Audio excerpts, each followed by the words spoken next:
উলামায়ে কেরাম, আহলে হক, হকের ঝান্ডাবাহীরা যদি হকের উপর অটল আর মজবুত থাকে, আল্লাহর পক্ষ থেকে সাহায্য আসে, প্রতিপক্ষ মাথা নত করতে বাধ্য হয়।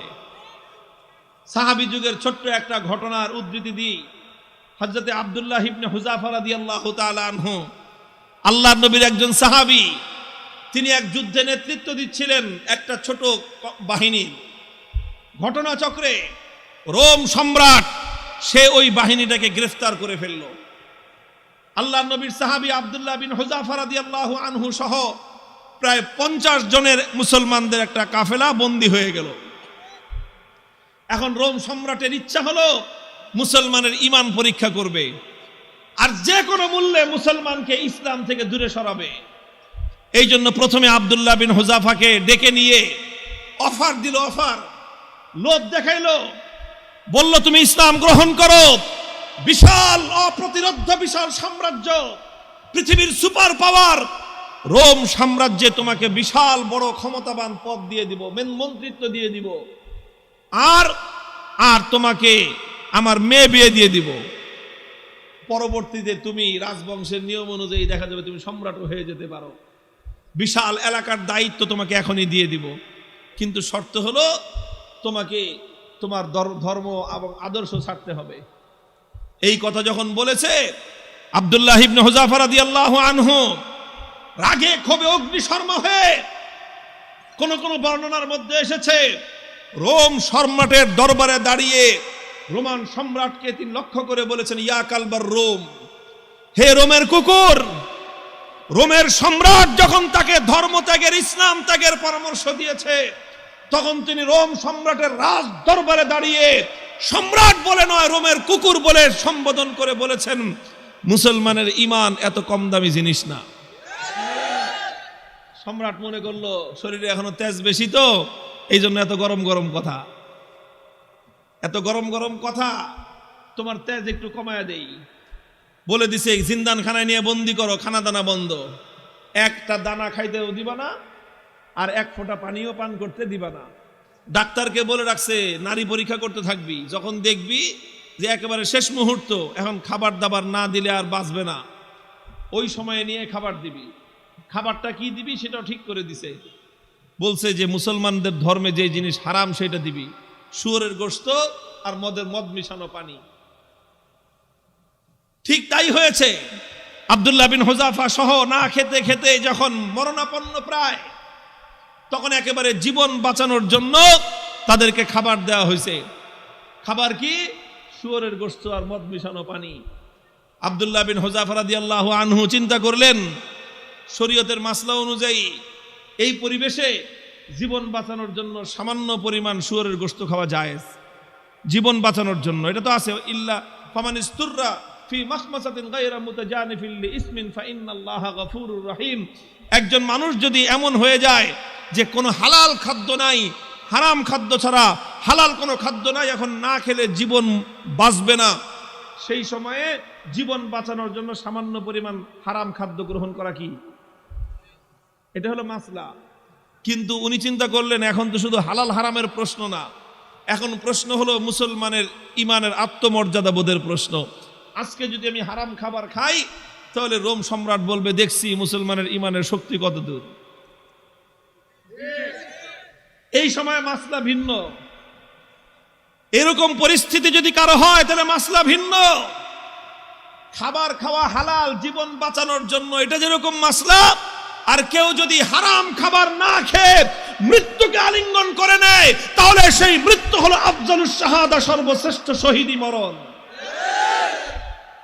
আব্দুল্লাহ বিন হুযাফা চিন্তা করলেন এখন মাসলা দুইটা আছে, একটা হলো ফাঁক ফোকরের রাস্তা, আমি এখন হারাম খেয়ে জীবন বাঁচাতে পারি, আর একটা মাসলা কি, আমি যদি আমার জীবনকে উৎসর্গ করে দেই, আমার একজনের জীবন যাবে, কিন্তু কিয়ামত পর্যন্তের জন্য রোম সম্রাটের দরবারে ইসলামের ঝান্ডা সমুন্নত হয়ে যাবে। সম্রাট বলবে যে মুসলমানের ঈমান বাপরে বাপ, জীবন যেতে পারে কিন্তু মুসলমান ইসলামের গৌরব ভুলুণ্ঠিত হতে দেয় না।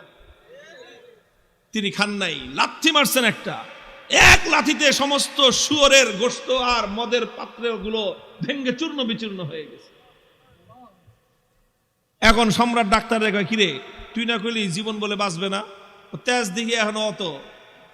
ডাক্তার কয়, আমাদের ডাক্তারি মতে তো এত তেজ থাকার কথা না, এটা তো ডাক্তারি মতের তেজ না, এটা তো ইমানি তেজ। এই তেজ এটা শরীরের তেজ না, এটা রূহের তেজ। এটা শরীরের শক্তি নয়, এটা আত্মার শক্তি।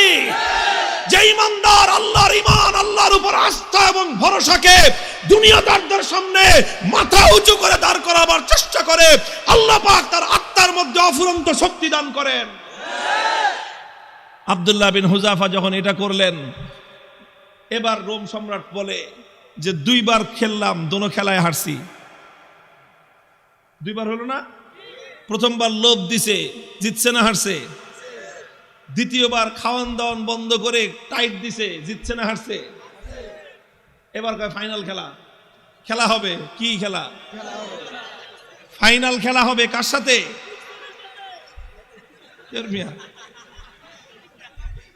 এদের সাথে তো খেলা শেষ করে দিয়ে আসছি তার এলাকায় গিয়ে।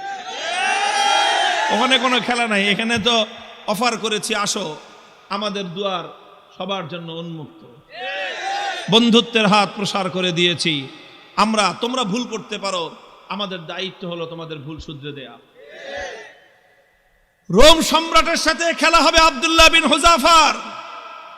একজন হলো সম্রাট, আর একজন তার একজন বন্দী, তার জিন্দানখানার কয়েদি, আর একজন সম্রাট। খেলা হচ্ছে ফাইনাল খেলা। রোম সম্রাট বলল, এবার একদম দেখবো চূড়ান্ত যে ইমানের তেজ কোন পর্যন্ত হয়। যতজন বন্দী বিশাল বিশাল ড্যাগের মধ্যে পানি গরম করছে, ফুটন্ত গরম দাউ দাউ লেলিহান শিকার আগুন, সেই আগুনের মধ্যে ড্যাগ বসাইছে, বিশাল বিশাল ড্যাগ, খাজা বাবার ড্যাগের মতো। খাজা বাবার ড্যাগ দেখছেন? বাংলাদেশে আছে হলো শাহজালালের মাজারের ড্যাগ একটা আছে, ওটার মধ্যে বালতি নিয়ে নামে একজন সঙ্গ লাগায়া খিচুড়ি উঠাইতে, দেখেন নাই? এরকম বিশাল ড্যাগ, একটা মানুষ যেন আপাত মস্তক সেই ড্যাগের মধ্যে ডুবে যেতে পারে, এত বড় বড় ড্যাগ বানাইছে। ড্যাগ বানায় তারপরে লাকড়ি দিয়ে লেলিহান শিকার আগুন জ্বালাইছে, সে আগুন জ্বালায় তারপরে এই তো পানি দিয়ে ভরে দিছে। পানি যখন টকবক টকবক করতেছে, এবার আব্দুল্লাহ বিন হুযাফা সহ তার সমস্ত বন্দীদেরকে ডেকে আনছে। ডেকে এনে বলছে, আব্দুল্লাহ বিন হুযাফা, এবার তোমার সাথে কোনটা খেলা? ফাইনাল। তোমাকে সর্বশেষ সুযোগ দিচ্ছি, তুমি 2 বার আমাকে ডিনাই করেছো, আমাকে অপমান করেছো, এবার লাস্ট সুযোগ তোমার জন্য। এই যে দেখো গরম পানি, কথা মানবি, আনলে একটা একটা করে এই গরম পানির মধ্যে ছাড়বো, আর পানির মধ্যে ছাড়ার সাথে সাথে দেখবা মৃত্যু কত বিভীষিকাময়। আব্দুল্লাহ বিন হুযাফা নির্বিকার, কোনো কথা বলেন না। সম্রাট বলছে জল্লাদকে, ওর সামনে থেকে তার একজন সঙ্গীকে নিয়ে তার চোখের সামনে গরম পানিতে ছেড়ে দাও।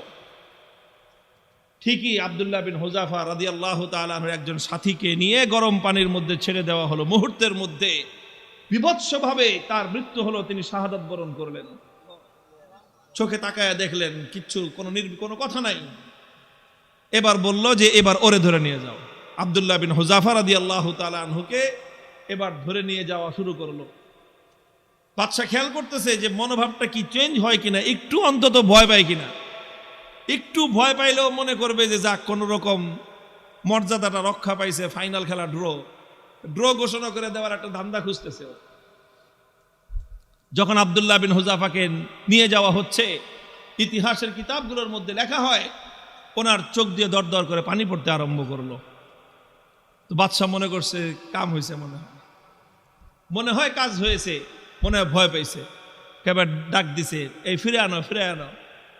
জিজ্ঞেস করতেছে কি ব্যাপার, ভয় পাইছো? যদি ভয় পেয়ে থাকো সারেন্ডার করো, এখনো তোমার জন্য সে আমার অফার অব্যাহত আছে। তুমি তোমার ধর্ম ছেড়ে আমাদের দলে যোগ দাও, সঙ্গে সঙ্গে আমি তোমাকে রোম সাম্রাজ্যের বিশাল ক্ষমতাবান পদ দিব তোমাকে। আর যদি না মানো তাহলে তোমাকে কিন্তু খালি চোখের পানি দেখে আমি ছাড়বো না, তোমাকে গরম পানির মধ্যে নিক্ষেপ করে নির্মমভাবে তোমাকে হত্যা করব।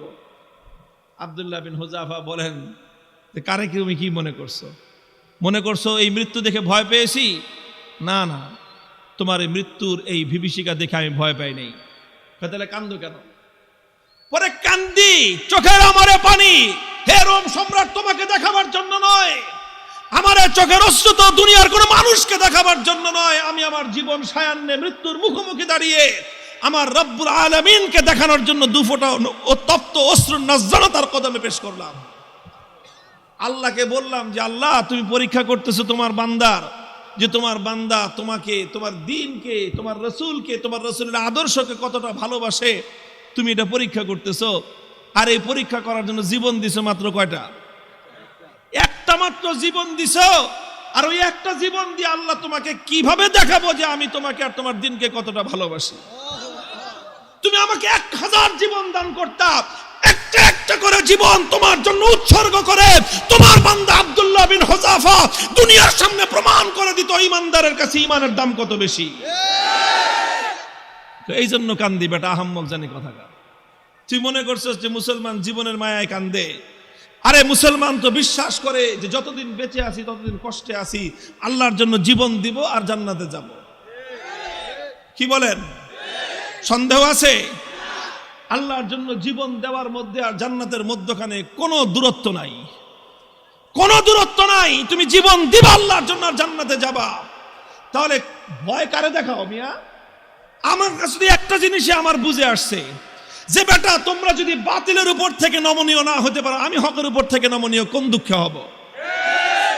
হযরত ওমরের থিওরি ছিল যে আলাইসা কাতলাহুম ফিন্নার ওয়া কাতলানা ফিল জান্নাহ। হযরত ওমর রাগে ক্ষোভে হুজুর সাল্লাল্লাহু আলাইহি ওয়াসাল্লাম এসে বলতেছে যে হুজুর, আচ্ছা কোন তো থিওরিটা এটা কিনা যে বেঈমানরা মরলে জাহান্নামে যাবে, ঈমানদাররা মরলে জান্নাতে যাবে, কথা ঠিক আছে না হুজুর? হযরত ওমর যখন এই কথা কয়, হুজুর কয় তোমার কথাটা তো ঠিকই আছে, যে ওরা মরলে জাহান্নাম, আমরা মরলে জান্নাত। কয় হুজুর তাইলে আবার 3 নম্বর কথা কি? ফালামা নুতি হাযিহি দানিয়াতা ফি দীনিনা। বেঈমান যদি নমনীয় না হতে পারে, মরলে জাহান্নামে যাবে, তাহলে আমি মরলে জান্নাতে যাব, আমি নমনীয় হব কেন?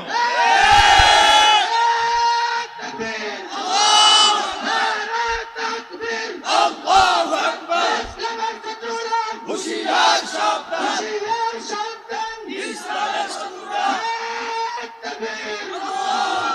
আরে বেঈমানরা যদি বাতিলের পথ ছাড়তে না পারে, ঈমানদাররা হকের পথ ছাড়বে কেন? কথার মধ্যে কোনো ভেজাল আছে?